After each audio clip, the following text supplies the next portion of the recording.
And welcome to Fireside Fairytales. My name is Rory, and you're watching Varietal Literature's YouTube page.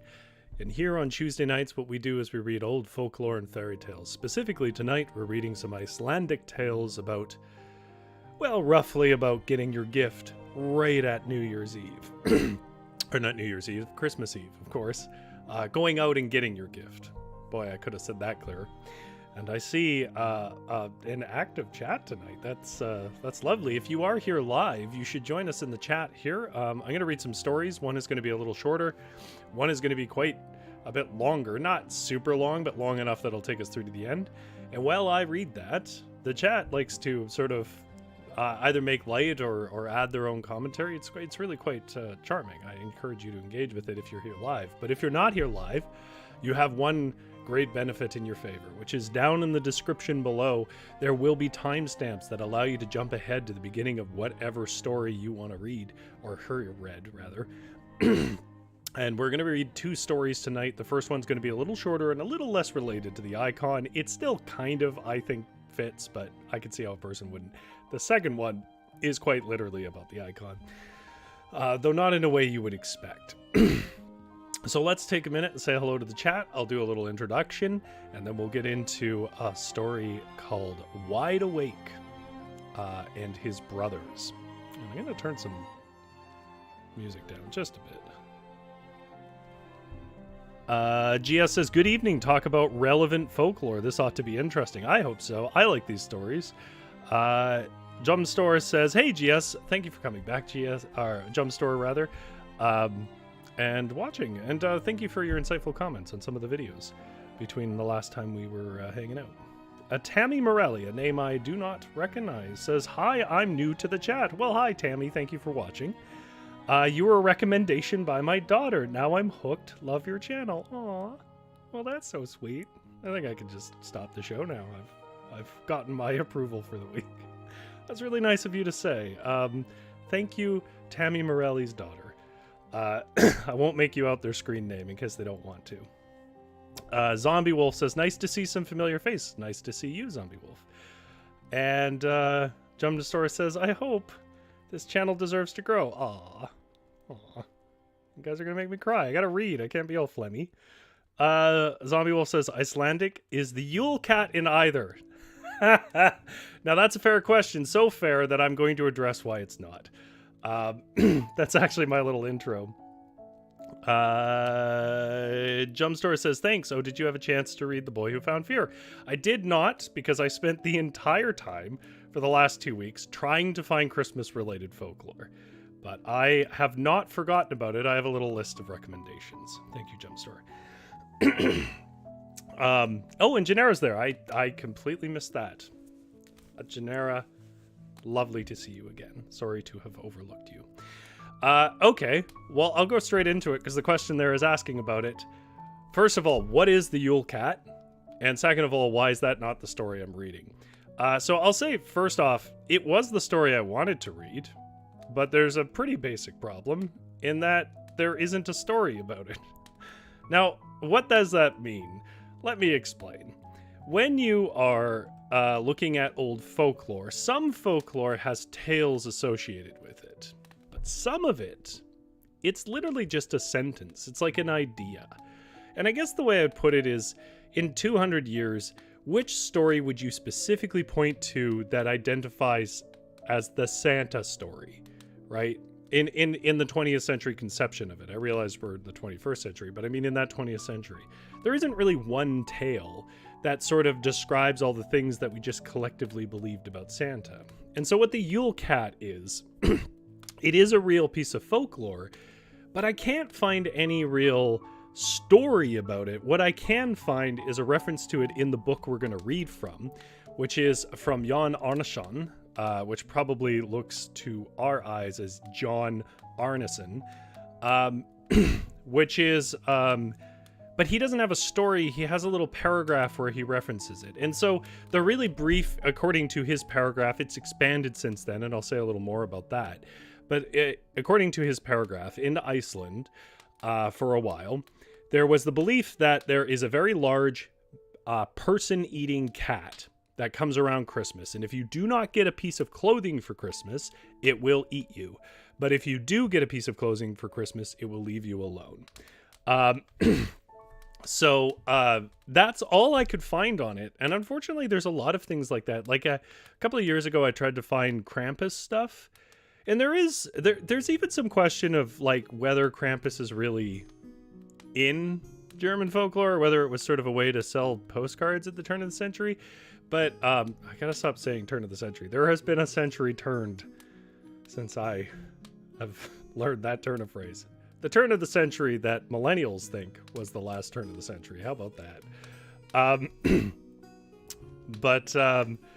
Anyways, the gist of it is the Yule Cat is a really interesting little piece of folklore, but what really made it famous, according to Wikipedia, like I just did some research this week, is a poet, an Icelandic poet, I believe, made either a poem or a song or both, or someone made a song out of his poem in a little book from the 30s that has the poem about the Yule Cat who goes around and eats you if you don't get a piece of clothing. And in that, he's identified, and I think actually Jan Arneson also identifies this, the cat as belonging to a rather famous figure in Icelandic folklore, a troll woman, Hríngr, or something like that. I'm forgetting her name at the moment. I didn't note it like a doofus. Apparently lives in her house. But the gist of it is that poem is right on the borderline of whether it's in copyright or not. So I can't read that. And if you're like, that's almost 100 years old, how is that still in copyright? If I had an hour, I would tell you about what garbage the world's copyright system is. But it probably is still in copyright, so I can't read it. But that's the gist of it. The Yule Cat is a fairly legendary piece of Icelandic folklore, but it's not what we're covering tonight. Tammy Morelli says, thank you. By the way, that is a wonderful name. Tammy Morelli is, if you read a book and there's a character named that in there, you'll know it's me. Because if you guys don't know, I'm a writer. Thank you so much for your sweet words. Oh, thank you for tuning in. I'm looking forward to joining in tonight. It's nice to be welcomed by all of you, of course. GS says, way to stop the kids from griping about getting socks and clothes for Christmas. Yeah. I think we talked at the last show that we, anyways, I'm getting myself off track. We got a lot of story to read. The stories tonight all come to us from Jan Arneson's book, Icelandic Legends, which is was a rather tricky book to find. As far as I can tell, the only version of it that really exists is a version of scanned pages from Google, and various people have taken those scans. And that's one of the great things that Google does do, you know, among the things they do that aren't so great, is they take a lot of old books and they're preserving them in a digital archive. It's the only way I could get it. Other than paying way too much money, and I refuse to do that for something that is fully out of copyright and it's digital. They're not even paying for it to be printed. We're going to read two stories from it. Both of them sort of come to concern themselves about Christmas. They both concern about time limits on Christmas Eve. The first story is a shorter, more cutesy kind of folklore-ish thing. The second one's a little more fairy tale folklore, but it, in my opinion, is the epitome. It is the most dramatic version of why did you wait till Christmas Eve to do your Christmas shopping? I'm going to drink some water. I'm going to maybe put on some icy wind, turn down the fire a bit, and we'll get to the story.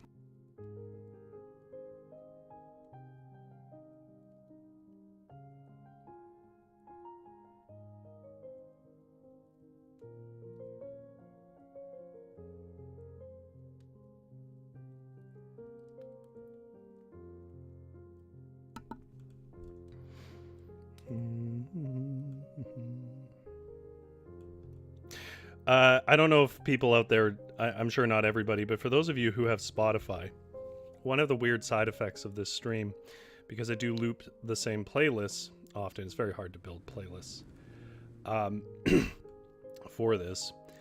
I will listen to the same songs, several times a week all year, and so my top 5 on my Spotify Wrapped is just stuff from streams. There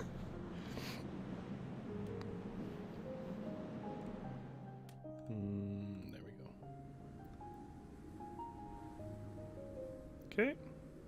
And of course, as always, let me know if there's anything off about the audio, because the way that streaming technology works, I cannot hear the full feed. I'm always eyeing the mix.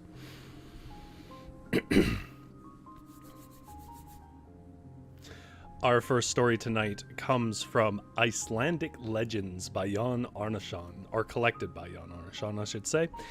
And our first tale from this collection is a little shorter one called Wide Awake and His Brothers.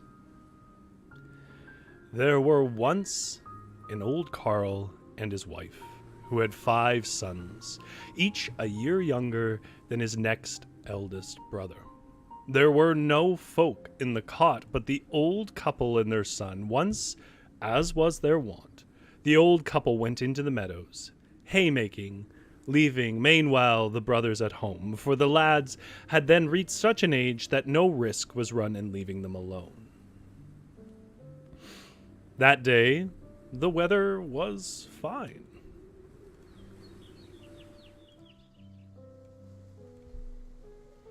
And the brothers were amusing themselves round the cottage. While they were thus playing, an old infirm woman came to them and asked the lads to give her to drink, the which they at once did. Sorry, it took me a minute to wrap my head around that turn of phrase. When she had quenched her thirst, she thanked them heartily and asked them their names, and they said that they had none. Then said the old woman, I was glad of your cooling drink, for I was nearly fainting with thirst, but I am so poor that I am unable to reward you as you deserve. However, I will give a name to each of you. The eldest shall be Height, Wide Awake. The second, Hold Fast. The third, Strong Hewing. The fourth, Sharp Tracker. And the fifth, Well Climbing. These names I give you for the cooling drink, and I hope they will yield you full due. After this, the woman bade farewell to the brothers and told them to remember well their names, and she went on her way.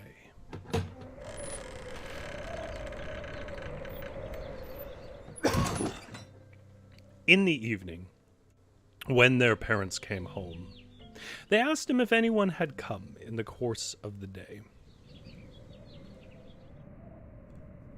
The brothers, being honest folk, told the truth, and also the names that they had got from the old woman, and hereafter the old Carl and his wife were pleased.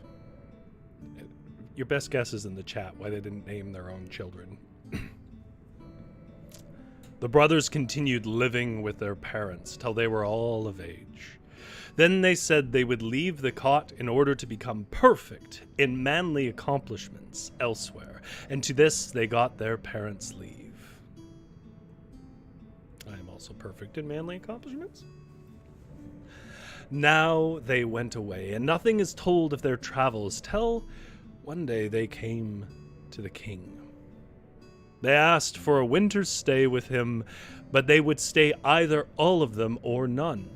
The king said they might stay with him through the winter if they would at once promise to keep watch and ward over his dear daughters on Christmas night. This they promised to do, and thus became all winter guests at the king's court. But the truth was, the king had 5 daughters, 2 of whom had been lost on the last 2 Christmas nights from their maiden bower, in spite of a watch being set to guard the place. Nobody could tell how they had vanished, and nowhere could they be found, in spite of all searches that had been made for them by command of the king.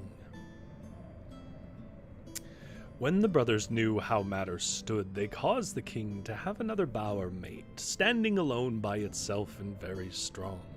Now Christmas came, and the 3 daughters that were left went into the new bower, as did also the brothers.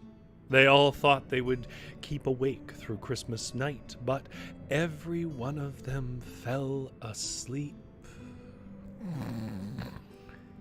Except the one named Wide Awake. In the bower, then, he saw that there was a light, and it was locked in with strong bars. In the earlier part of the night, Wide Awake saw a shadow moving upon the bower window, and next there was stretched through it a hand of mighty size.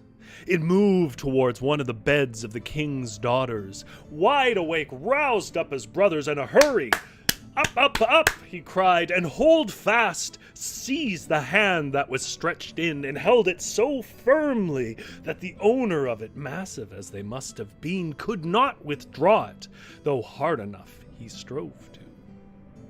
Then came strong hewing, and cut off the hand upon the window ledge. And then he who was outside ran away, and the brothers pursued him.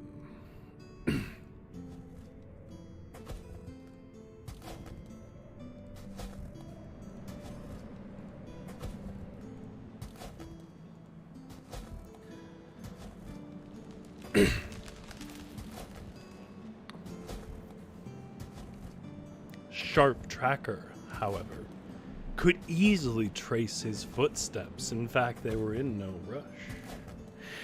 At last they came to some sheer rocks up which none of them could climb except, well, climbing. He climbed up the cliff, and having got up, threw down a cable to the brothers and thus hauled them all up. They now found themselves at the mouth of a large cave, into which they went, and saw there a troll who was weeping. And they asked her what distressed her. And she was at first unwilling to tell them, but at last came out with her complaint. She said that her poor old Carl had lost one hand in the night, and therefore she was so sad. They bade her be of good cheer, for they could cure the old fellow. But, said they, nobody must look at us while we cure him. We are indeed so careful of our secrets that we bind all who are present in order to hinder them from prying about our medicines or coming near us while we are performing our cure, for upon that depends a great deal. Well, now they offered the weeping she-troll to cure her Carl at once if she would just let herself be bound. So they tied her strongly, then went into the cave to the Carl. He was a troll as ugly as he was big. The brothers, however, without any dispute about the matter, killed him at once. After that, they went to the troll woman and they killed her too. This done, they ransacked the cave and found there was nothing of value that they cared to take away with them, nor did they find any other trolls. But in their search, they came to a little out cave, and having entered it, found there the two missing daughters of the king in fetters. One was plump, but the other had become lean. And they were speaking together, bewailing their lot. And as the youths entered, the fat sister said that she was doomed to die that day, to be a Christmas dish for the trolls. But at that very moment, the brothers came in to them and told them how matters now stood in the cave, with them both dead. Then, as you may fancy, the sisters were quite glad, and away the brothers brought them to the palace and took them into the bower to their sisters. And this was yet earlier than day dawn, but as soon as the day broke,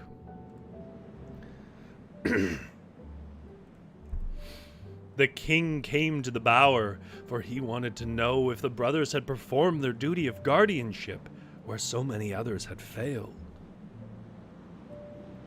But when he heard all that had happened in the night, not just that his daughters were protected, but that all his beloved daughters were together again, he was, as it were, out of his wits for joy. Some say he even did a little tap dance. He now had a grand banquet made ready, which ended in the Carl's sons marrying each one of them the king's daughters. The brothers became afterwards the greatest of men and lived with their wives both long and well in all kinds of prosperity. And now this tale is at an end.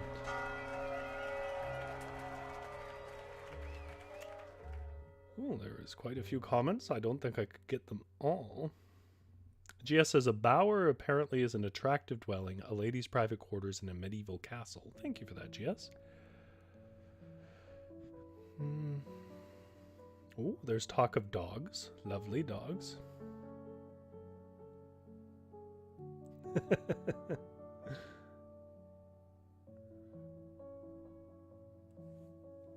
All right. Owen talks of kittens. You know, I do have a cat, and he only comes when it's very inconvenient. Gennaro says he pulled a Grandpa Joe when they found the golden ticket. That's true. He does a little tap dance. I've discovered that there's a whole bunch of literary content around interpreting what Grandpa Joe actually represents. That I won't recount poorly here.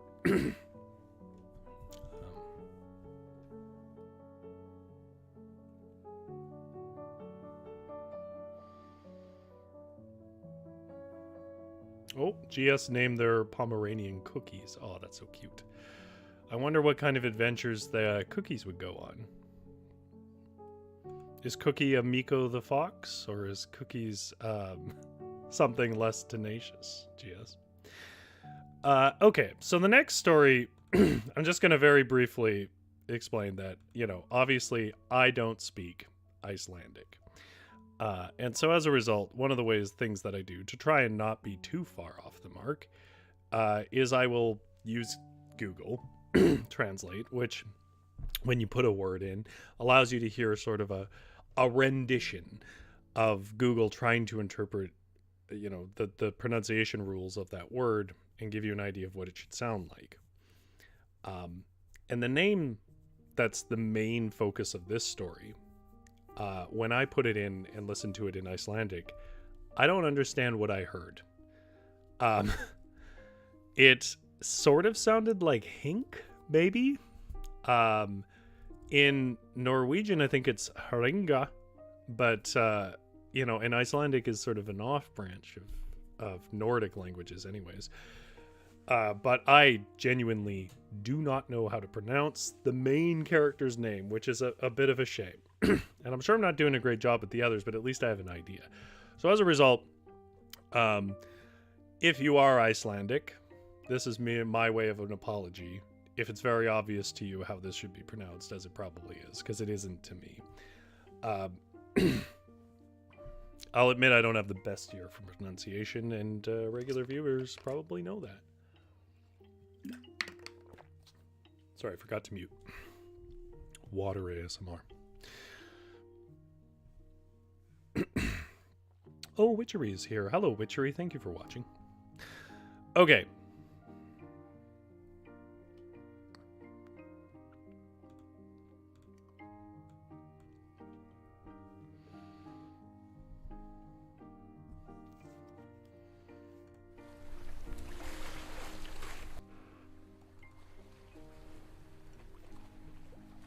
Let's get to our second story, which is the last story of the night, definitely the longer of the two. This is a true epic, and one of the things that I really enjoyed about it was, like the last story, it has that sort of brutalist core that some of the older Nordic tales have, where it's like, well, of course you're going to kill both the trolls, and if you're killing the trolls, then you've earned the right to loot their house. It's got that kind of attitude to it, which is, I don't know, it's just unique in storytelling, and it's fun. It's obvious that they don't carry the same ethos that we do. So this is called The Story of either Hríngr or Hríngr. I apologize again to Iceland. I wasn't sure how to pronounce it. And it is in the book Icelandic Legends collected by Jon Arnarsson. Once there were a king and queen who ruled over their realm. They had a son, Hríngr, and a daughter, Ingeborg. Hríngr was a greater faint heart than noblemen were often in those days, without skill in any arts. When he was 12 years old, he rode into the forest with his men to amuse himself.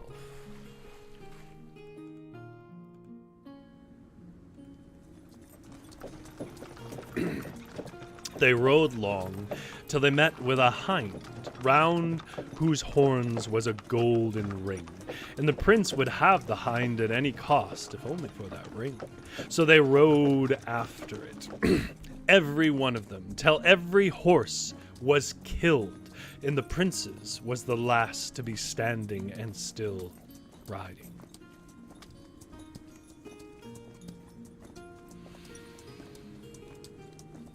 At this time it came suddenly over with a thick mist, just as they were all far from any human dwelling, and would return home, for they were getting uncertain about the way.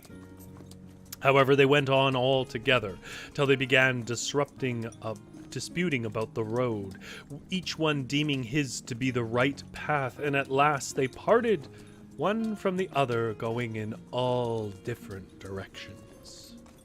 Now, of the king's son we must tell, that he had lost his way like the others, and had wandered astray, not knowing where he was, till he came into an open place in the forest, near the sea.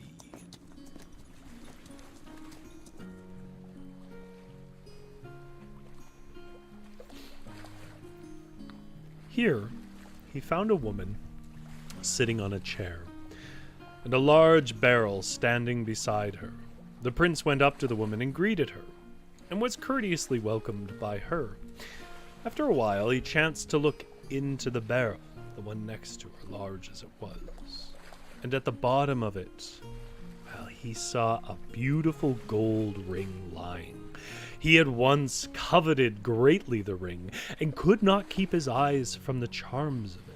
And when the woman saw his unmistakable desire for the ring, she said, "Oh, you like it, I guess?" "Yes, of course I do," was the answer. Then said she, "If you will take the trouble to stoop over the brim for it, and take it up, it is yours." Well, he thanked her much, saying she would find that small payment indeed. So he began stretching himself over the brim for the ring, and as he was grappling after it in the barrel that seemed at first so shallow, that treacherous bottom sunk away the more and more he reached. The more the prince stretched himself after the goal, as if by magic it kept getting deeper. And as he was half over the brim, just tilting his weight in, the old woman came and tilted him over into the barrel, saying that he should lodge there, and putting the lid on the casket, rolled it down into the sea. Well, the prince passed his time in bewailing his ill luck. He found that the barrel left the shore and tossed for a long time in the waves. But he knew not for how long, as he was in utter darkness. And at last he felt it bumping against something hard.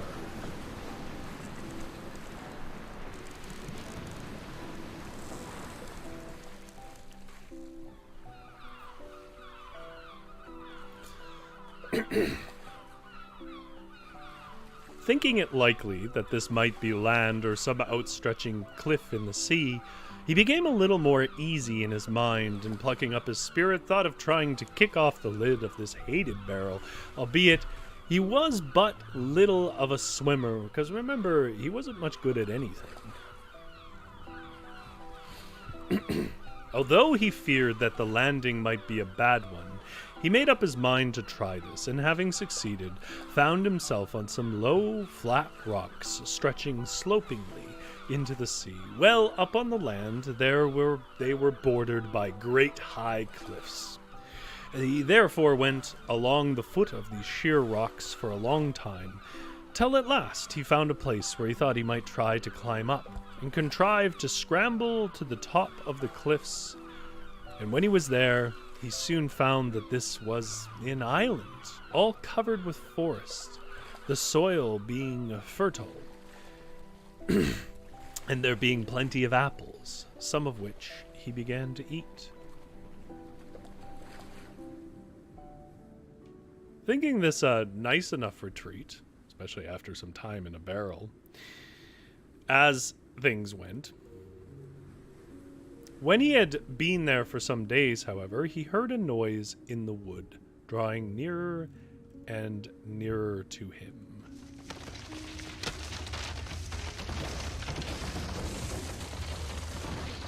It sounded massive, and he was very much afraid, and he ran away through the wood in order to hide himself.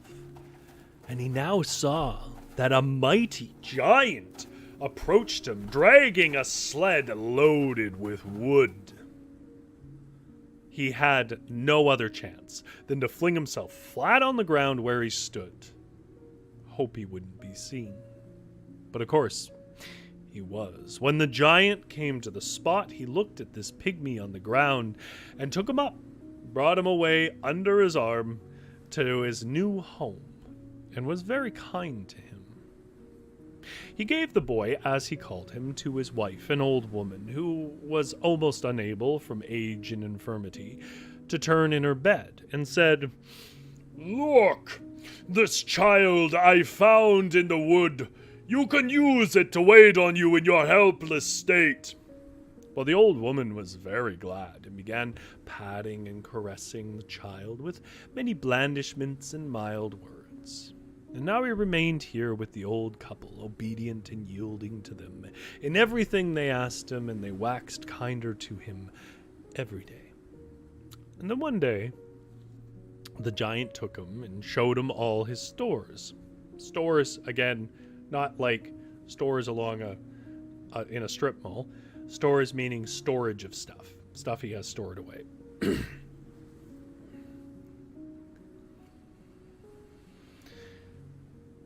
Showed him all his stores except what was in the kitchen. And of course, this aroused the prince's curiosity, for he fancied that some precious thing must be hidden there.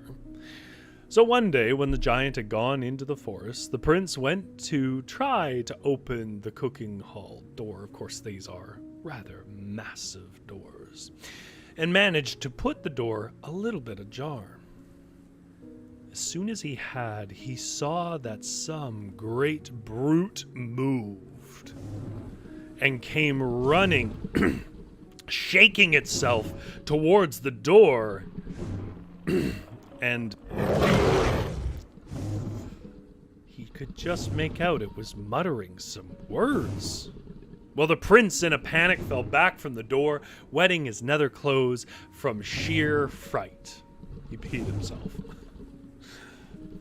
When his fear had calmed down a little, he picked up his courage afresh, and he went back to the door, for he was curious to find out just what the beast would do. But this trial came to the same end as the first one. He was now really angry with himself for his faint-heartedness, and tried again to throw it off, and for the third time he stood in the door long enough to see that this wonderful monster was a dog of unusual proportion, covered with thick, dirty, matted hair, who came to him and spoke in a plaintive voice these words only: "Choose me, Hríngr, king's son." Well, the prince rushed off quickly and said to himself, "No great gems to be had here." However, what he had heard at the kitchen door fixed in his memory. It is not told how long the boy dwelt with the giant on that island, but one day the man came to him and said, "I will now take thee from my island to the mainland, for I have only a short time yet to live. I have to thank thee for good service rendered to me. Choose therefore anything thou likest from my house, for whatever thou mayest covet, it shall be thine." Well, Hríngr thanked him much, saying he deserved no reward at all for his slight services, but as the giant was so kind as to offer him such choice, he said he should like what was in the kitchen. The giant was startled at this unexpected choice, and said, "Ah, friend, there thou choosest my giant's wife's right hand, but it is the same. I must not break my promise." He then fetched the dog, and when the beast came, wagging himself in delight and rushing towards the prince, well, the little prince was so frightened that he knew not what to do with himself, in order that it might not be seen that he was afraid. After this, the giant went down to the sea, and together with the prince and dog. There he embarked in a stone boat, no bigger than that would just hold the three: the giant, the prince, and the dog. And when they had got to the shore of this mainland, the giant bade a friendly farewell to the prince, saying that he should have whatever things of value he found on the island after his death. For this purpose the prince should come after a fortnight, for then the giant and his wife would be no more. The prince thanked him both for his kindness, for this kindness of his, and for all the past ones. And the giant returned homewards, and the prince wandered somewhat up from the sea into the new land in which he did not in the least know.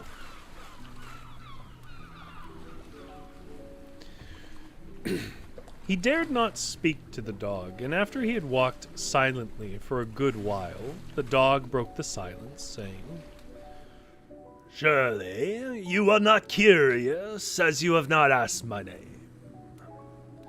The prince then thought it best to try to pick up some courage, and so said, "Well, what is your name, then?" The dog answered, "It is best for you to call me Schnatty Schnatty. We are now in a certain kingdom. You shall ask the king to give you a place at his court for the winter, and a small room for us both." The prince, on arriving at the court, applied to the king for a winter stay there, to which the king gave a gracious answer. When the king's men saw the dog, they began to make game of the prince, and seemed likely enough to tease his dog. But he said to them, I should advise you once for all not to tease this dog. It may be that you get no good from it.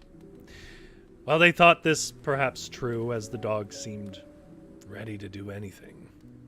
Now Hríngr got a room for himself, as the dog had advised him on the way, and when the prince had been here for some days, the king began to like him much, and showed him greater attention than to any other of his men. The king's minister, by name Rot, seeing that the king's esteem for the prince was seized with a deep jealousy of Hríngr. One day, this advisor came to the king and said he did not understand how it was that he was so charmed with this newly arrived man, who had, however, shown no more accomplishments in any way than other people. Rot asked the king, furthermore, to let him and this pet of his go both the next day into the forest to cut wood, and see which of the two would do the most work. Snati, hearing this, told it to Hríngr, and bade him ask the king for 2 axes, that he might still have one in case the other should break. So the next morning the king bade Hríngr and Rot to go into the forest for wood cutting. They obeyed willingly, Hríngr having 2 axes. Each went to his own place for the task, and when Hríngr was in the forest, Snati took one of his axes and cut away with the prince the whole day through.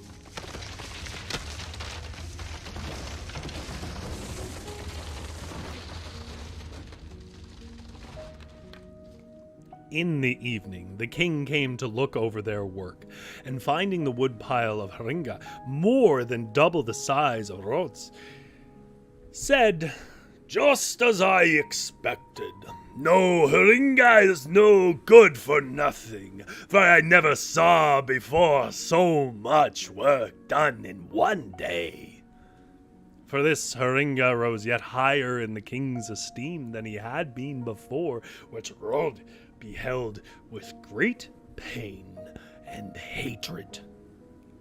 One day the latter came to the king and said, "As this Hríngr is such a wonderful fellow, I think, sire, you had better ask him to kill the wild bulls that haunt the forest and flay them all in one day. Deliver into your hands the same evening their skins and their horns." The king answered, "Do you not find it dangerous sending as they are murderous beasts? Nobody has yet found who had courage to go against them." But Rory answered, "Why, he has only one life to lose. The chance is a great one for proving his stout-heartedness, and you will have yet more to cause to worship of him if he does this task like a man." Well, the king at last yielded to Rot's warnings, although it was greatly against his will. Of course, the king didn't see the point. And one day he bade Hríngr to go and kill for him these bulls, and bring them their hides and horns that evening. Hríngr, not knowing how dangerous these bulls were to meddle with, declared himself willing to the task. Went off at once. Now, Rot was glad, for he was sure that this would prove a deadly undertaking for Hríngr. But when Hríngr was within view of the bulls, they came towards him, roaring in a mad fury.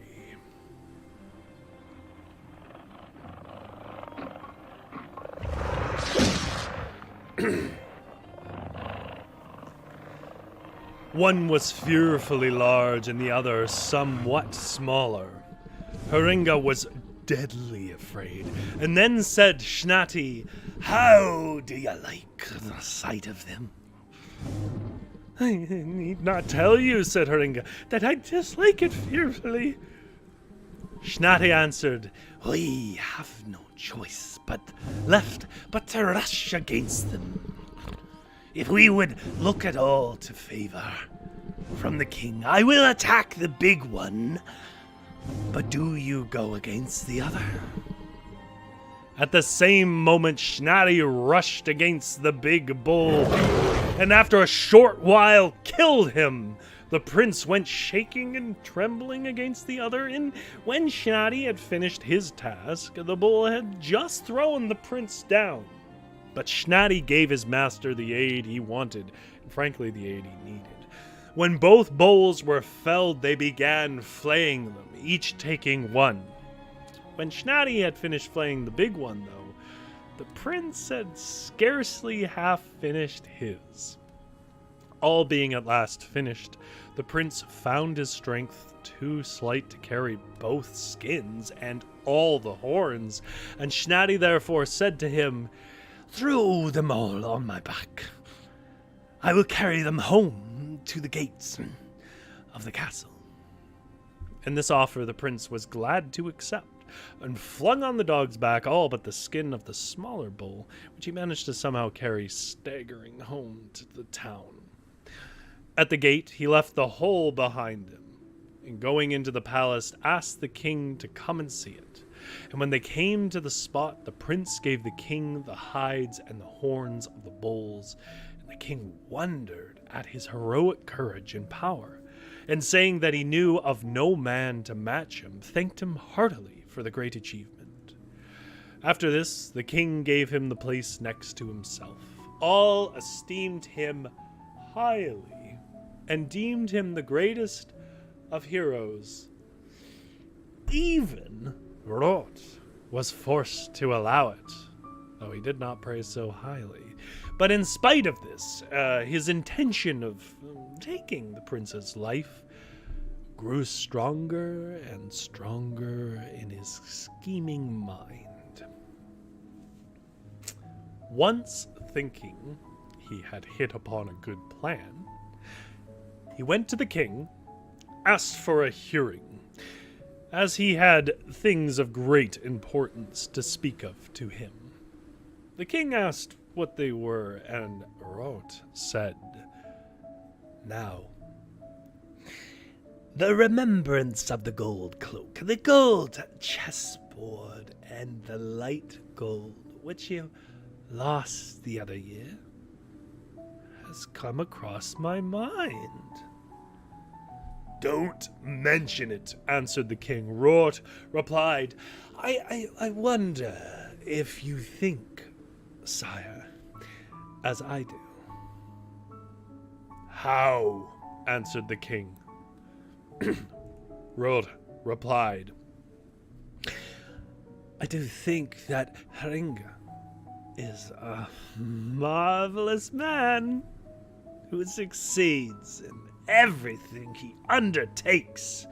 I therefore thought of advising you to bid him to find out these things and bring them to you before next Yule, on the condition that he shall marry your daughter if he finds them and brings them to you.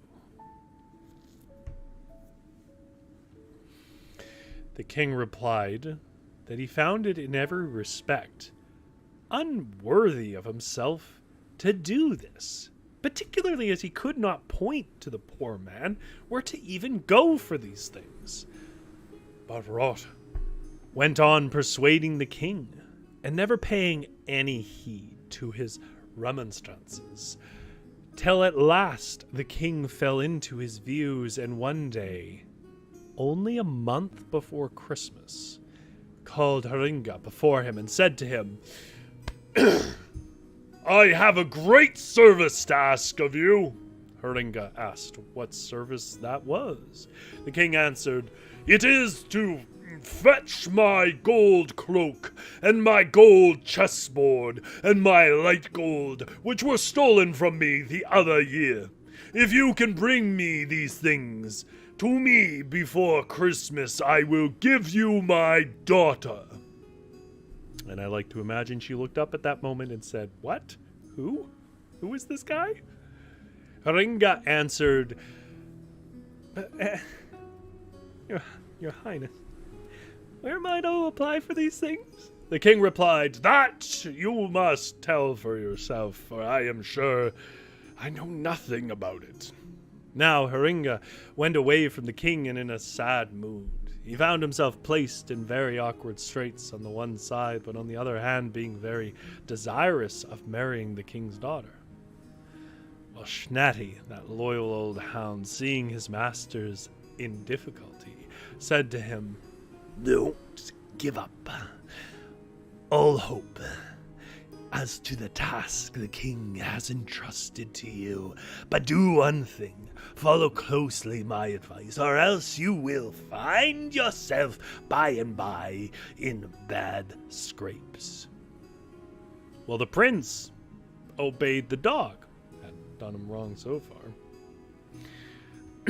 and made preparations for his journey. And these finished, and went to the king and took leave of him. And when he came out from the king, Snati said to him, "Now we must go around this parish and get as much salt as ever you can." This the prince did, and got so much salt that he could by no means carry it away.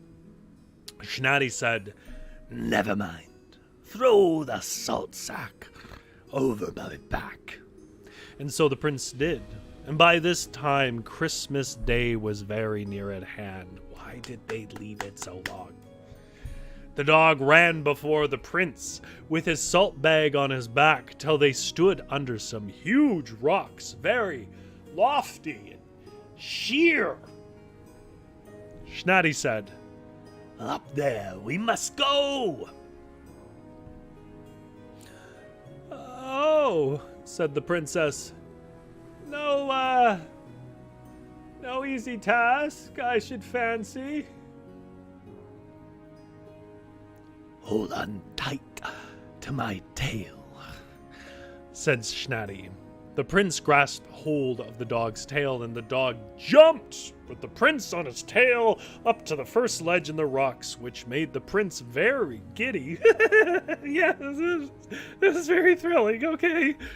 Next, the dog jumped with the prince hanging to his tail, and on the next ledge in the rocks, the jump well nigh made the prince swoon. Maybe he gave a flick of his tail to wake him. The third jump of the dog onto the uppermost ledge of the rock sent the prince into a fainting fit. There he lay senseless from the awful height of the cliff. After some time he recovered, and now they went over level fields till they came to a cave. By this time it was Christmas Eve, and they went up to the roof of the cave and found there a round hole, and looking through it they saw 4 trolls of awful aspect lying asleep around a blazing fire.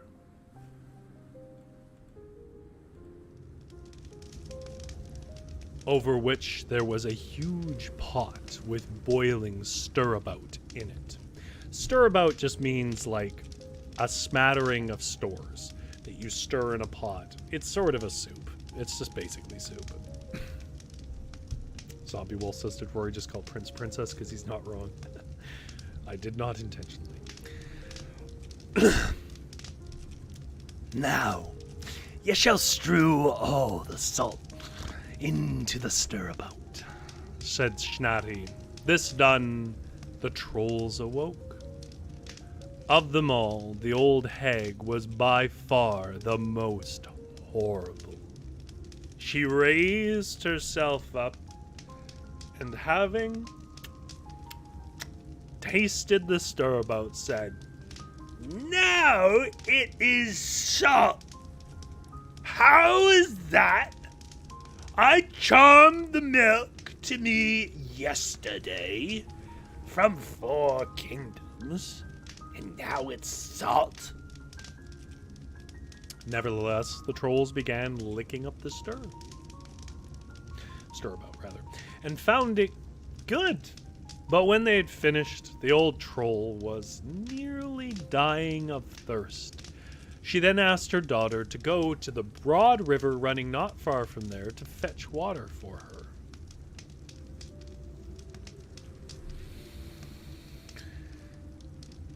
I do not go unless you lend me the light gold, said she.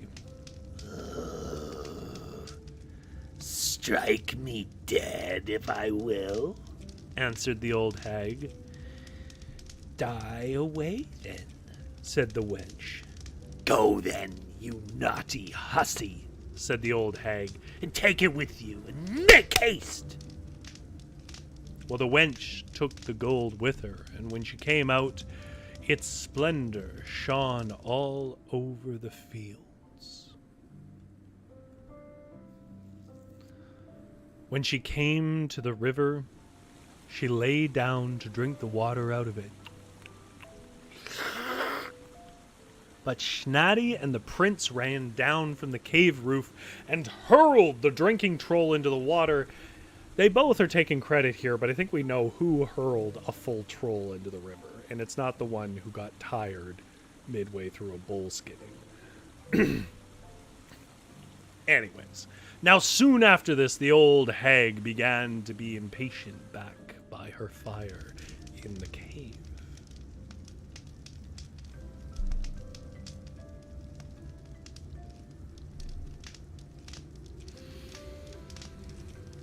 Getting impatient with her daughter's delay,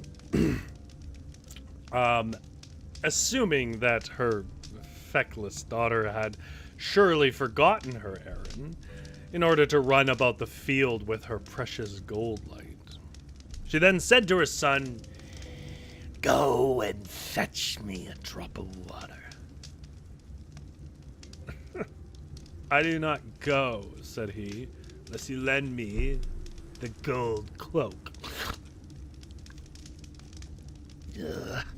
Strike me dead if I will, answered the old mother. Die away then, said the son. Go then, you naughty urchin, cried the old hag, and take it with you, but make haste with the water, will you? Well, he took the gold cloak, and it shone so bright that he could see his way. And when he came to the river, he began drinking just as his sister had done before. And at the same moment, Schnatty and Hríngr ran to him and got the cloak off him and flung him into the river, returned to their peephole in the roof of the cave. And now the old troll had no peace on account of her thirst. She said that the confounded children had no doubt began playing in the field with her precious things. She'd guessed this before they went, although she had yielded to the plaguing of those wretches. I'm not going, said her old carl, unless you lend me the gold chessboard. No! Strike me dead if I will, cried the troll. Well, answered the carl, I see no harm in you dying, as you will not do a little favor for me in your service. Take it then, disgraceful fellow, said she, since you are no better than the brats. Most realistic thing about this is that they're fighting on Christmas Eve. Now, the old he-troll, well, he followed suit. He went down to that river with the gold chessboard and began drinking as his children had. And Schnatty and the prince went to him and, snatching away the chessboard from him, pitched him into the water. But before they had got to their peephole, the ragged old carl came stalking after them. Having risen from the water and death to dry land and life, Schnatty rushed at once against him, and did, as did also Hríngr, for all the good that did, but with only half courage as was his wont. And now they managed to conquer him for the second time, and after a hard struggle. But when they came to the hole, they saw that the old hag was beginning, crippled as she was, to drag herself across the floor of the cave. And then said Snati, "Now we have only the choice of going in to kill her in her cave. For if she gets out, she will be unconquerable, as she is the most hellish troll living, whom no edged weapon can cut. One of us must therefore pinch her well with red-hot iron, and the other pour boiling stir about over her." And so they went in. And when the old woman saw Snati, she said, "There you are, Prince Hríngr. I guess you've put an end to my children's and husband's life."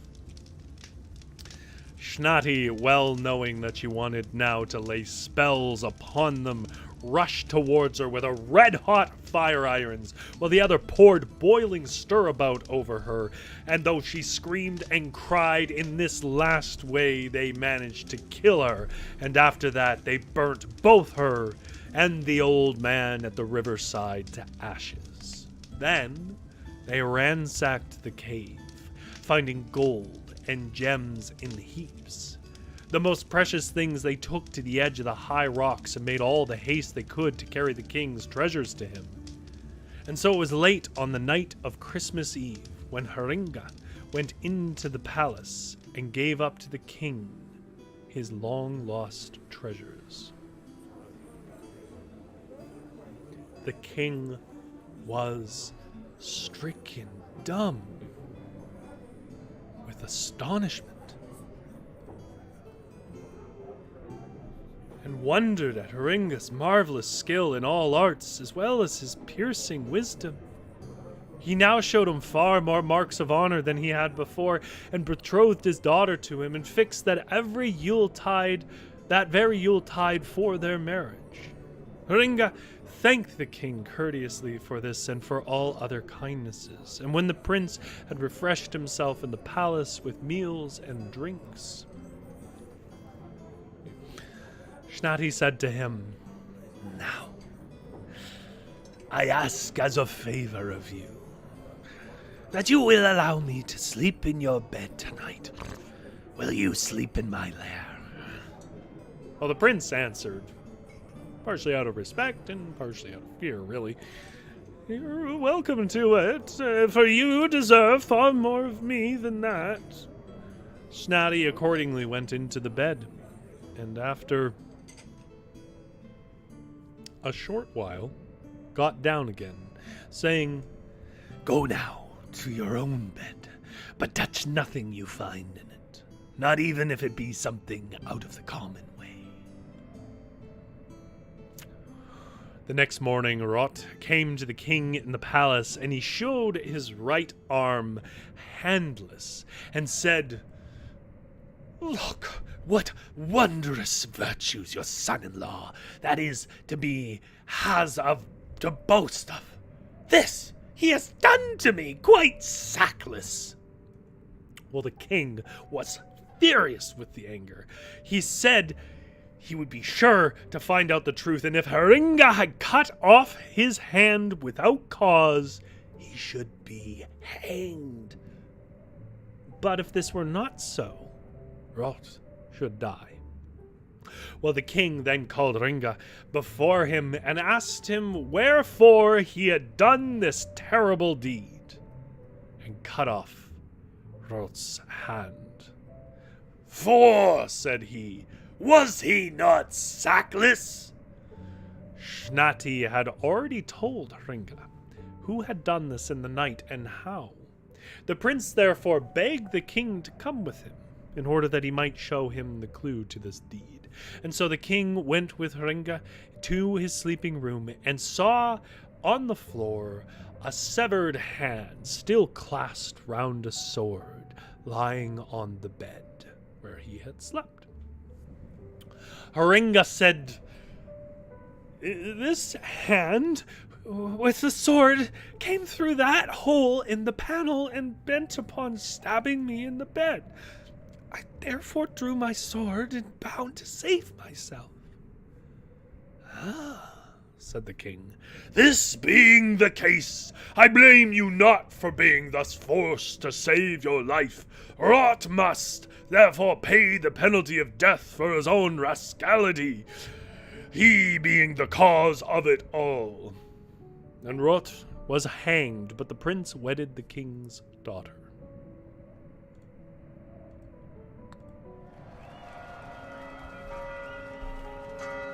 And it was on the first night he slept with his bride that Snati, his faithful old hound, asked the prince to allow him to sleep at his and his wife's feet. This Hríngr granted him, and in the night awoke, for he heard something strange.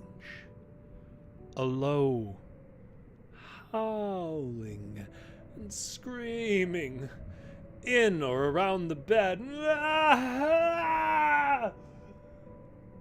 And he therefore lighted a lamp, and lo, on the floor was lying a hideous-looking dog's skin, but at the foot of the bed there rested a handsome prince.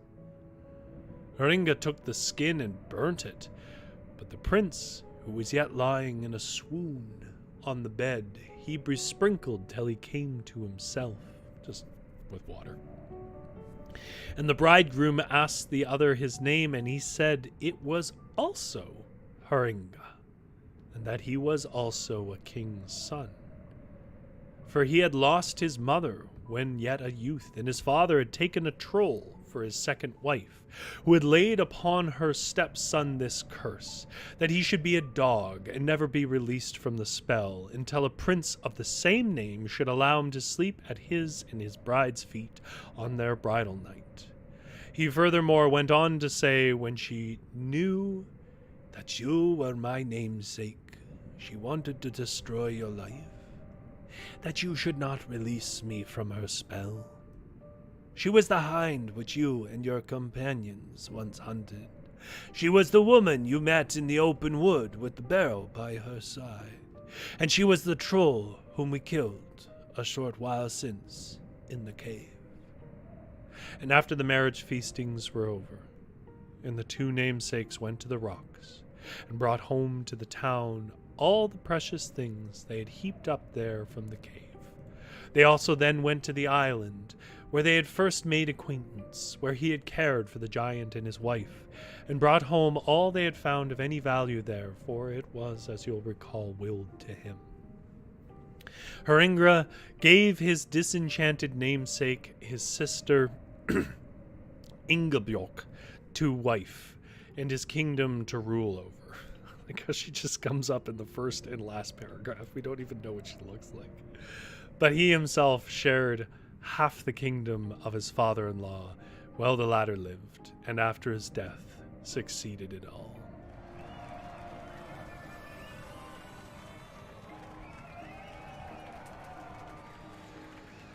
Oh.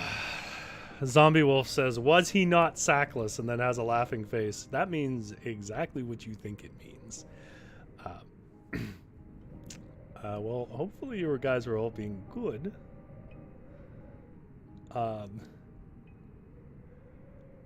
Jumpstore is asking about Grilla or the Yule Lads, or Cats, going to be making honorable appearances here.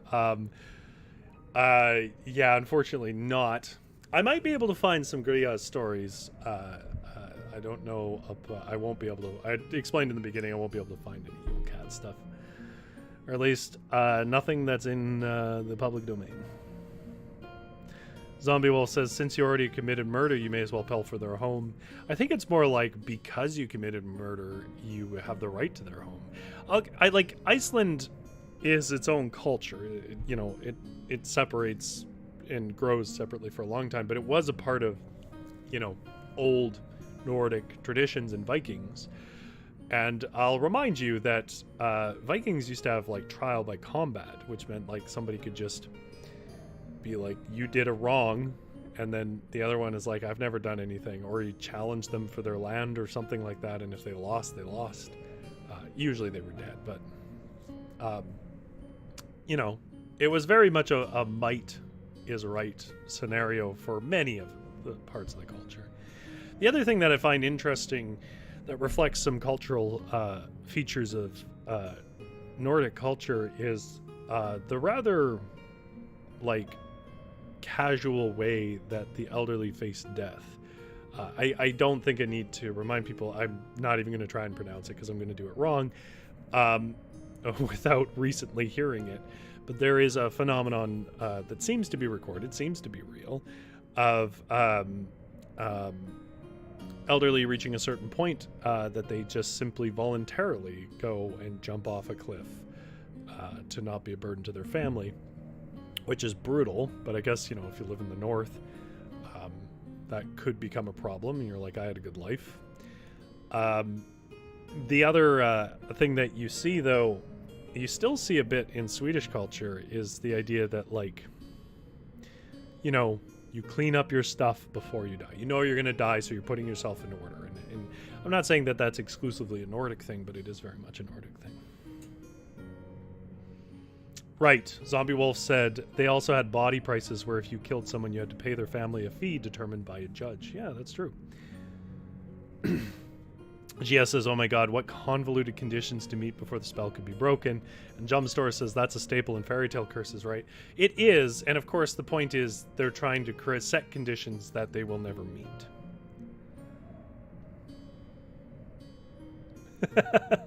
Jumpstore says, I'd rather be a burden. I made you respect where you came from. Well, to be clear though, burden now might be you have less time to go to the movies on the weekend. Burden then meant your grandchildren might die, because there's not enough food for everybody. So it's a bit of a different dynamic. Okay. We do have some translators notes, so that even though we're already over an hour here,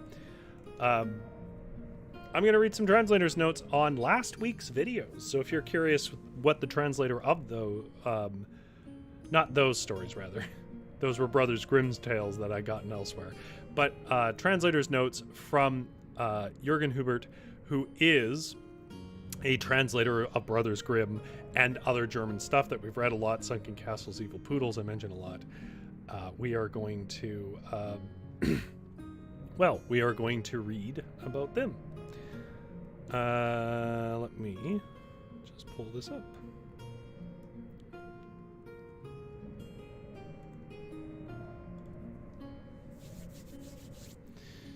This part of the show is called Translator's Notes. We are going to read some notes from a German translator, not the specific translator of those tales, from last week's video, which was Brothers Grimm's tales about throwing your daughter into the winter, cold to die, of which I found 2, which isn't a lot, but it's surprising that I found that many. I'm just going to read them. They're from Jürgen Hubert, who is, I was going to say an expert, but he would probably not want me to say that. Well educated on the matters of German folklore. And I'm going to keep this screen up because I want people to know that these are not my words. He says, good choices. Some quick notes. I've done a few translations of tales from the Brothers Grimm, but always their lesser known Deutschsagen, also known as German legends collections. After all, there are multiple translations of their fairy tale collection, while the sole translation of the former has been out of print for several decades. And that, I'm adding my own note here, that is why everyone should go and support him on Sunken Castles, Evil Poodles on Patreon, because he is translating stuff that has never been put in English or hasn't been put in English in so long you couldn't possibly find it. Carrying on with Jürgen's notes. The effect of gold pieces coming out of their mouth reminds me of demonic possession. See the tale of the historical account of the maid near Frankfurt and the order who ate money, which is in his collection of Sunken Castles, Evil Poodles. I haven't heard of a case of demonic possession where someone spat out toads, but that seems thematically appropriate as well. Carrying on with his notes. I haven't heard of this specific form of execution, which was brutal, and I will not recount here. You should go back and watch it if you want. But people in earlier centuries could get really inventive with that kind of thing. And I am pumped about that. I'll say more about that in a moment. The fantastic underground garden is a feature with dwarf realms as well. My favorite is the one beneath Plus Castle near Göttingen, where the dwarves live in tiny Chinese-style houses and fight a never-ending war against snake men. Which I believe is one he has not translated yet, but I think we all need it at this point. The Frau Gauden thing. Anybody who's been around with me for the last year has heard me say this several times. My favorite character in probably all of folklore, maybe, but at least in German folklore, is Frau Gauden. Frau Gauden is the mother of the Wild Hunt. She is a female version of the leader of the Wild Hunt in Germany. I did a whole video on the Wild Hunt almost exactly a year ago. You can see it on my Christmas selections playlist. It's called It's Not Christmas Until Odin Raids the Countryside. It goes through a few renditions of German Wild Hunt. The Wild Hunt, of course, comes during Yule, and always did. It is arguably the reason why Christmas is put in the calendar where it is, because, of course, as many other people have pointed out, that it is unlikely that Jesus was actually born in what we would call December. I think the estimate is like March or something like that, but of course it doesn't need to line up in that way. The point is, it's when the solstice happens, or at least when they thought it happened. They were pretty close. And one of the very old pagan beliefs was that either Thor or Odin would lead the Valkyries, or just some group into the sky on a thunderous run that was called the Wild Hunt for the 12 days of what we now call Christmas. But Frau Gauden was mentioned in the Frau Halle Wikipedia page, and I didn't see the connection. So I did say I don't pretend to know, but I was very curious why the Wikipedia saw it as a connected tale. Frau Halle being a much more known tale than Frau Gauden, and I'm desperately curious to see why that was. Jumpstore says, oh, I like poodles. Okay, so evil poodles, first of all, they're standard poodles, which were the main dog in that area at that time. Second of all, when we say poodles, these are stories about poodles who are transformed versions of the devil, or otherwise in league with the devil with mouths of fire that protect treasure chests and stuff. It's not an actual dog. If that makes it any better. All puppers are good boys and girls. Yes, unless they have used polymorph and become something bad. Zombie Wolf says, oh, what about Frau Berkta? And Tommy Morelli, or Tammy, says, thank you for the wonderful stories, and I had a lot of fun in your live stream. Have a wonderful night and happy holidays. P.S. Can't wait for your Thursday live stream. Are you dropping in on that one too? Well, thank you. I'm looking forward to having you there. I'm looking forward to having you all there. Did I read any of the stories of Frau Berkta? Did I? I mean, I've read them. Did I read them here? I'm going to have to check. You'd think that I'd have a big, like, spreadsheet of things I've read. No. In the last year, though, I have been keeping track in the laziest way, which is I just put the names in a Word document and then search it to make sure I haven't, because it's getting to the point where it's a bit confusing. But I didn't keep track in the first couple of years for a pretty straightforward reason, in that the way I used to structure this is I would just kind of read every story from a collection. But that doesn't really work with the stuff that I started doing, so I had to start actually doing the work of tracking it. I don't think I have read them on this channel, but I will check. Jumpstore says that the devil took the form of a poodle. I think I could understand being tempted. I do like poodles. If you've ever spent some time around a standard poodle, it is uncanny how intelligent they are. I used to do dog shows when I was a kid. I don't know. I just did. There's not really much story to it. I just did. And I got to hang around with every breed of dog imaginable. And, you know, the standard poodles were like hanging around with a 5-year-old kid. They were just so smart. creepy smart. Zombie Wolf says, I've seen your fairy tale playlist, so I'm surprised you remember any of the previous streams. Yeah, for a while there, I kept a pretty good memory for it, and that made me cocky. And I've come to realize that I need to actually keep track. I didn't used to even tell what stories they were, like, in the description or timestamp them or anything. Jump Story says, sounds like heaven.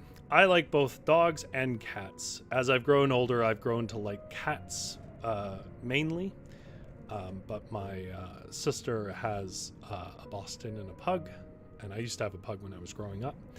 I also had a Borzoi when I was growing up, and which are massive. They're called Russian wolfhounds, which is hilarious because they were made to hunt wolves, but they are the biggest big sissy babies you've ever met. If you touch their feet, they go, even though they're huge. Zombie Wolf says like Rodel Dorado. Both is good. Yep, both is good. Anyways, this is turning into me rambling, and that's what Thursday's for.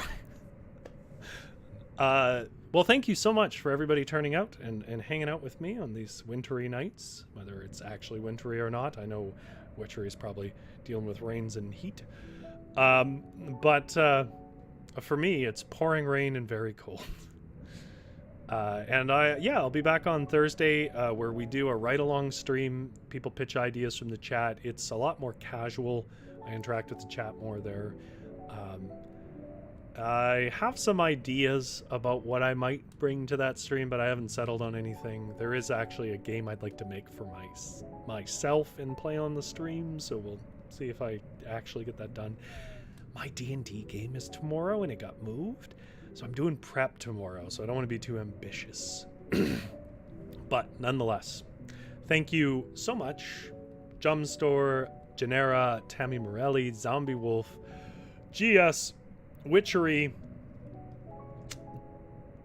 and I make a habit of saying goodbye to people, and I hope I'm not forgetting anyone. If I'm forgetting you, it's because I am a bad person with a rotten soul. Thank you all for joining and chatting as we went along. I hope you enjoyed the stories. I'll keep the fire warm. You have a good sleep.